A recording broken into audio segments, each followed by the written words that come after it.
Well, over the next few weeks, we're going to be looking at a few passages under what I'm calling the Gospel Matters sermon series, looking at our identity as disciples of Jesus, what it means for us to be a redeemed people, what it means for us to be family, what it means for us to be servants, and what it means for us to be missionaries.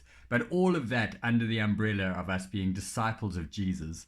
And this passage will help us to see the thing that is most important for us as disciples.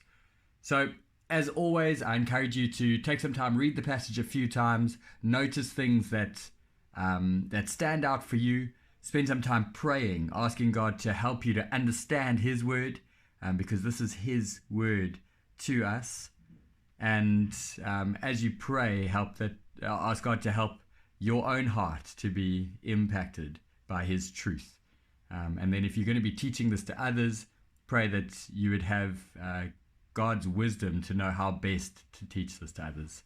Well, as always, I'm going to highlight a few things that I noticed. That being a story, a narrative, it's always worth just highlighting the different characters in the story.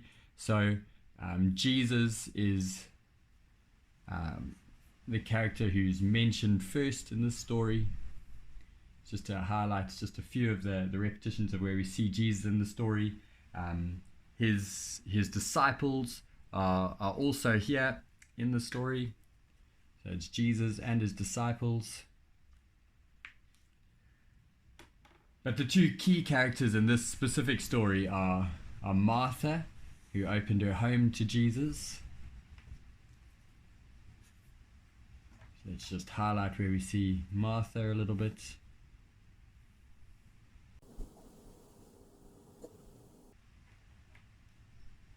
And then Mary.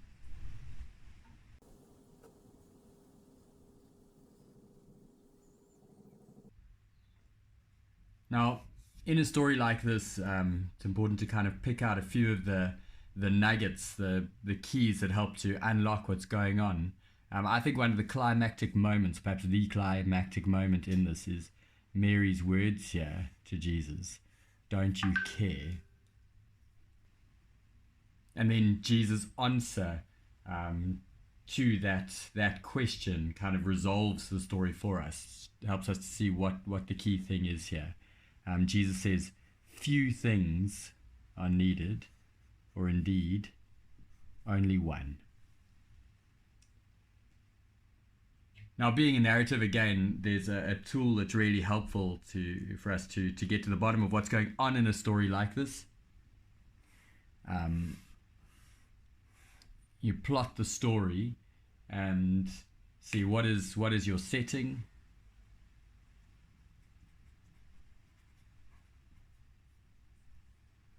In a good story, there'll generally be a point of conflict, something that needs to be resolved. And then you'll get to a climactic point in the story.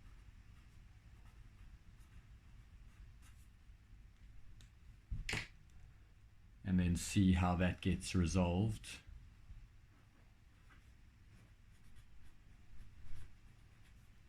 And then you'll have a new setting.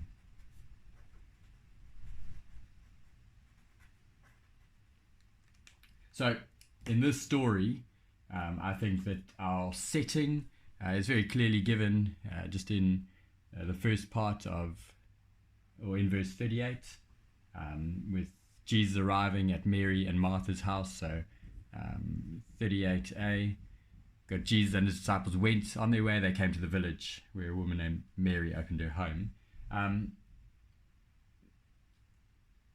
Then the conflict, I think, is very clear. Again, there's this something happening between these two sisters. We've got Mary and Martha here, and Mary's just sitting at the Lord's feet, and Martha, verse 40 here, is distracted by all the preparations. And it's easy in a story like this for us to picture them. You can almost imagine Martha buzzing around, lots of preparations to be done.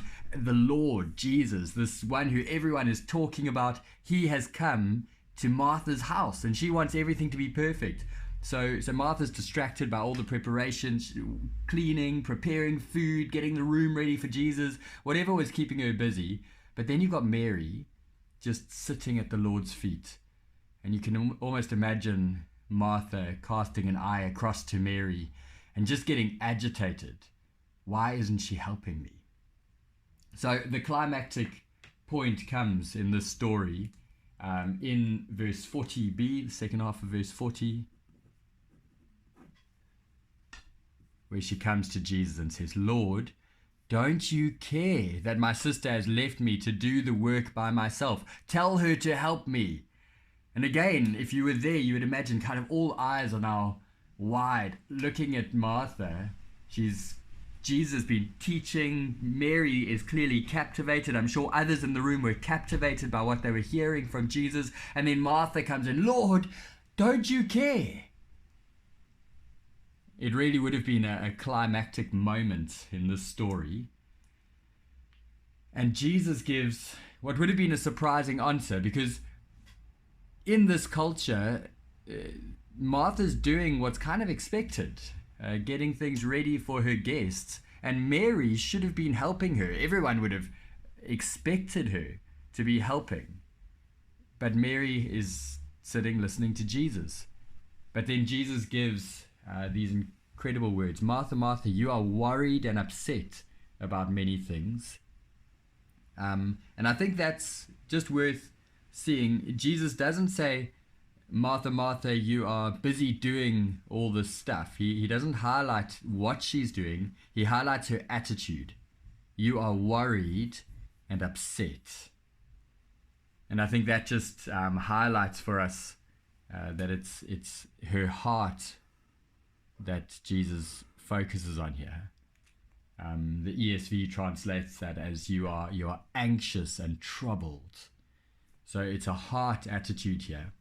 Again, it's worth noting that the story just before this, in Luke 10, is the parable of the Good Samaritan, where Jesus actually said, love your neighbor as yourself. It's a call to service. So the fact that Martha is serving is not the problem here. It's her heart attitude, that she is worried and upset about many things. And so the Lord is putting the spotlight on there. But then to resolve this tense situation, Jesus gives the key answer. This is the key for those who want to be disciples of Jesus. Those who sit at the Lord's feet are disciples of Jesus. And so Jesus says, few things are needed, or indeed only one. Again, as another translation, the ESV says, only one thing is necessary.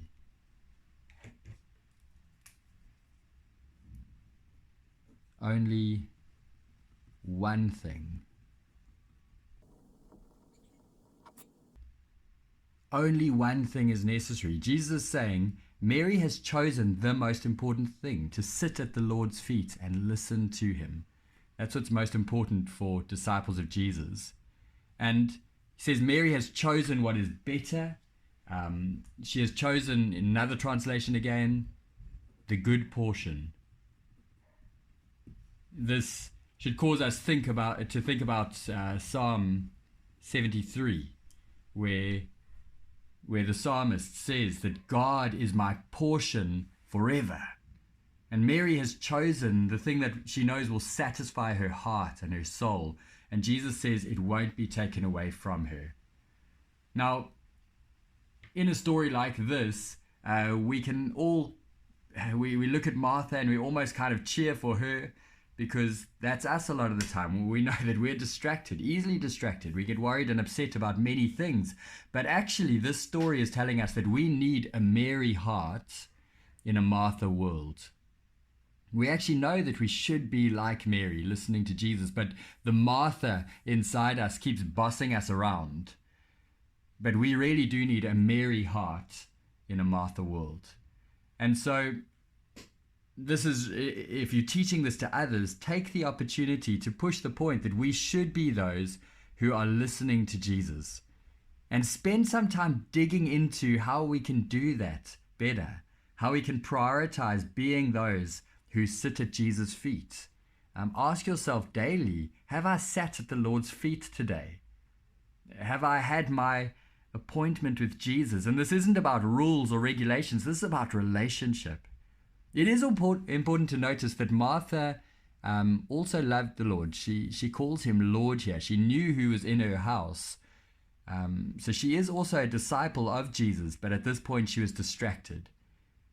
And so we need to be those who have a Mary heart in a Martha world, who know that there is only one thing that is necessary, and that is to sit at Jesus' feet and listen to him. And so as you teach this to others, really just pause, try and get practical with people, help people to see that as they juggle so many things in their schedules, that there's only one thing that's necessary. It's not one more thing to add to your already busy schedule, but actually this one necessary thing will help you to juggle all the other things in your schedule with the right heart motivation.